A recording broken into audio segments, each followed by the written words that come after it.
It's been said life is like a puzzle. The whole puzzle, like all on the outside, it's like white and blue. Eric Erdman's spending these days fitting the final pieces into his own. Now dealing with only 3 months left to live. Well, sorry. Yeah, 3 months left to live. I had to think about it. I wouldn't change anything. No regrets in a life that began premature and continued with countless challenges for years to come. Originally, I had one tumor, and then by basically the end of all my treatments and brain surgeries, it moved on to a stage 4, and so now I'm a stage 4 anaplastic ependymomal brain cancer, and now I have about 19 tumors in my head. For me, growing up, I never wanted the spotlight to be shined on me, and because I was always shy and introverted, because I went through like all this stuff, which, you know, the child abuse and the bullying. It's pain he harbored deep within for several years, even from those who loved him most. I was a mom who didn't know. You know, I knew about the bullying, but when Eric got diagnosed, he came out with a lot of different things that took place in his life, and it's hard as a parent because you just want to protect them. You know, I found, you know, what's more painful is, you know, being silent and not talking to anybody, and then, you know, rather breaking the silence is so much more stress-free, and it helps out so much more. Since breaking his silence, Eric's undergone 64 rounds of radiation, 4 surgeries, and started his Give a Child a Voice Foundation, which seeks to help kids with similar stories or puzzles like his own. I had this one teacher that would make me come to like the front of the class because, you know, growing up, I was at 1 pound and 15 ounces, and it was rough because, you know, being that tiny, I had mental like delays, and I had a lot of learning disabilities. And what this teacher would do, I couldn't pronounce certain words right, and I couldn't pronounce certain, let's say, like vowels and stuff like that. And she would make me come up and basically pronounce her name until I got it correct. His sense of humor is striking, even though his future is limited. It's called brain cancer, that's why I didn't do good. It's not until the invisible scars of his past emerge that a deep sense of sadness is evident. Say like if you're walking upstairs, right? And someone opens the door and pushes you back down the stairs. And, you know, it's like, come on, every single time. And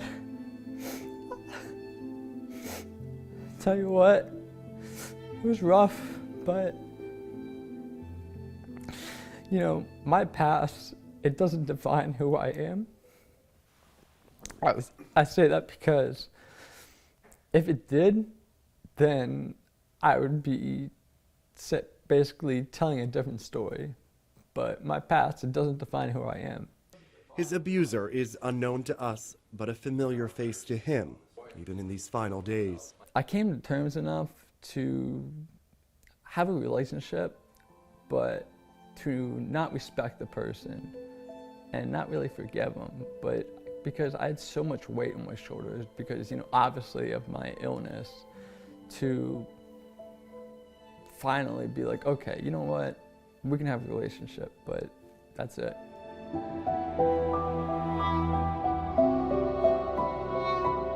On this recent morning, we sat down for what'll likely be one of his last interviews.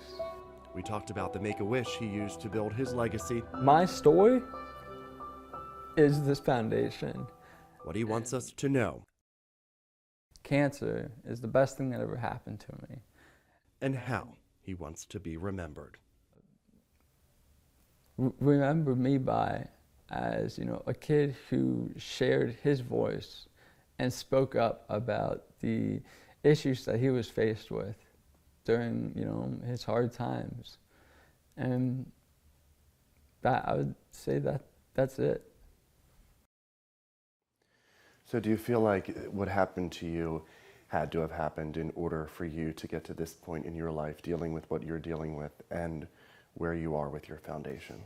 This is pretty much my fuel to the fire. It keeps me going. I'm ready for anything. I want this foundation to be my legacy, because when I look back at everything, I can gladly say that we made a difference and basically helped so many children.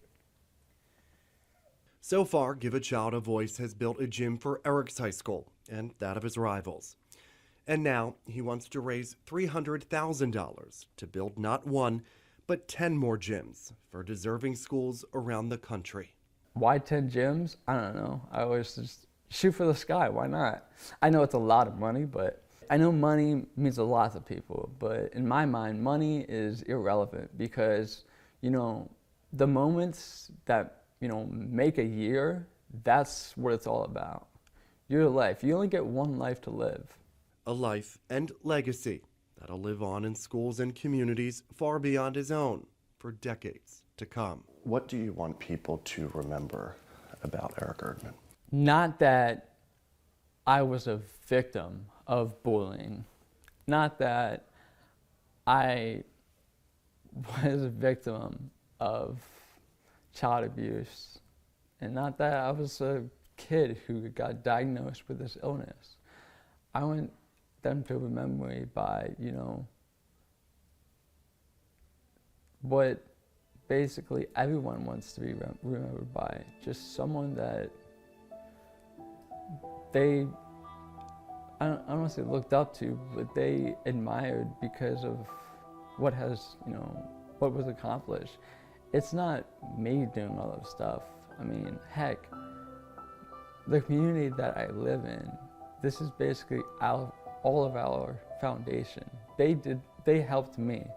It's not, you know, people say, oh, you're so inspiring. I don't feel that, because I can't run the foundation without the support from so many other people. Are you at peace? And yeah, I'm at peace. I'm fine how the cookie crumbles, where, you know, cancer will, you know, obviously be the determining factor, but it doesn't faze me.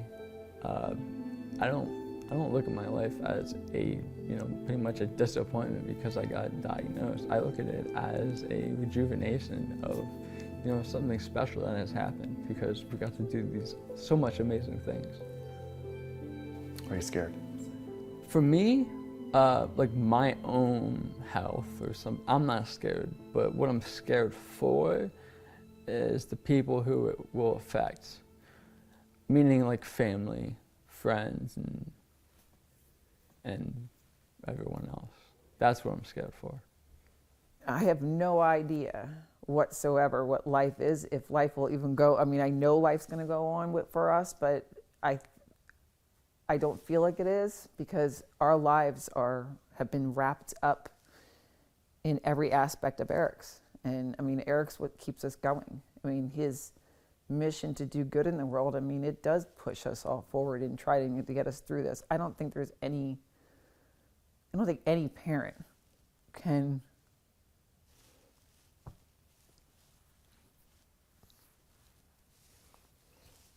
you can't prepare.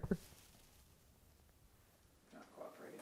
As Eric works to fit in the final pieces of his own puzzle, he wants to leave us with an important message.